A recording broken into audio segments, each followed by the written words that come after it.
Hi guys! Welcome sa panibagong video kung saan mag-overfeed ulit tayo, pero this time yung mga hindi pwedeng kainin.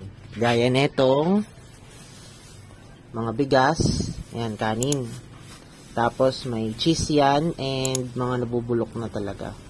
So, base kasi sa mga nasa-search ko before ako mag-alaga ng worms is bawal na bawal daw ang mga dairy products katulad netong cheese, pati ng mga rice products o mga bigas tsaka kanin kasi nag-i-emit daw sila ng mga bad na molds na nakaka-apekto sa buhay ng worms, no. Pero this time itetest natin sa limit etong ating worm bin na malaki. Susubukan natin kung totoo nga bang hindi talaga to pwede. So ngayon very quick feeding lang to. Kaya may nalaglag eh. Ito mga, ano pala to guys, gigimbap ba yun? So, ginawa kasi to nung girlfriend ko, kaya lang, siraan kasi kami, kaya hindi namin naubos lahat. So, medyo maraming hindi naubos na panis lang sa gitna ng kalsada, pero, ayan, so, hindi naman mapupunta sa lahat dahil papakain namin.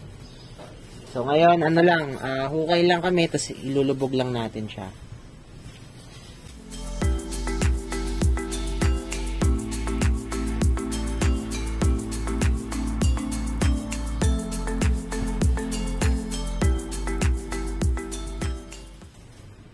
So, kung tataka kayo, ano bang itsura nila ngayon, marami po tayong worms dito.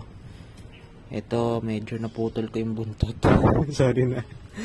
And meron tayong malalaki. Pero wala lang ata akong nakuha. Ayun, may nakuha akong malaki. Tulad nito. Ayan. African Nightcrawler. So marami niyan sa ilalim pero hindi ko na bubulat-latin.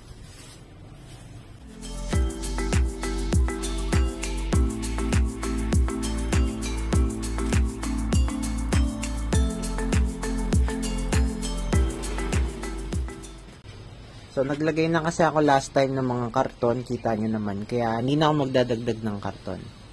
Diretso ko na lang siyang ilalagay. At, kuhanin ko lang saglit yung ating eggshell para maka-help na matunaw yung mga bad bacteria doon. Sorry for the wait guys. Ito na pala yung ating eggshells. Since heavy feeding to kasi sobrang dami ng gigimbap na nabulok na, spoiled na siya.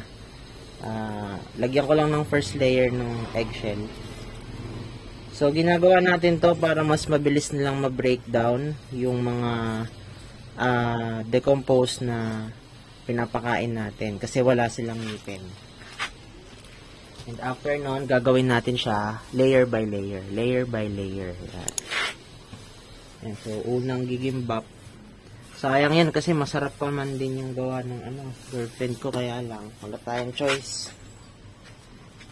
Kaysa naman masayang lahat, dito na lang natin ipupunta. Ipapakain na lang natin sa ating mga worms. At tingnan natin kung totoo ba na hindi ba talaga pwede itong kanin at mga dairy products. So, medyo mabaho na. May maling rin pala to. So, ano to, parang lahat talaga ng bawal is kakainin. Papakain natin. Kasi hindi man talaga organic ang ang maling diba? Hindi na siya 100% organic. Okay, bubud-bud ko na nga lang to. Yan, ang dami, sayang may seaweed pa. Sayang na sayang talaga. Pero wala tayong magagawa. Konti lang pala siya kapag binulat-lat mo. Pero ayan, marami na yan. Marami yan sa worm bin na to. Kaya sana mabuhay sila. Nag-eksperimentohan na lang no? Feeling ko naman nabubuhay sila. Pero tingnan natin. Ang assumption ko dito, feeling ko magkaka-problem. Pero hindi ko alam kung gaano kalaki yung problema na mangyayari. So ayan, madaming eggshell para lang madali nilang matunaw.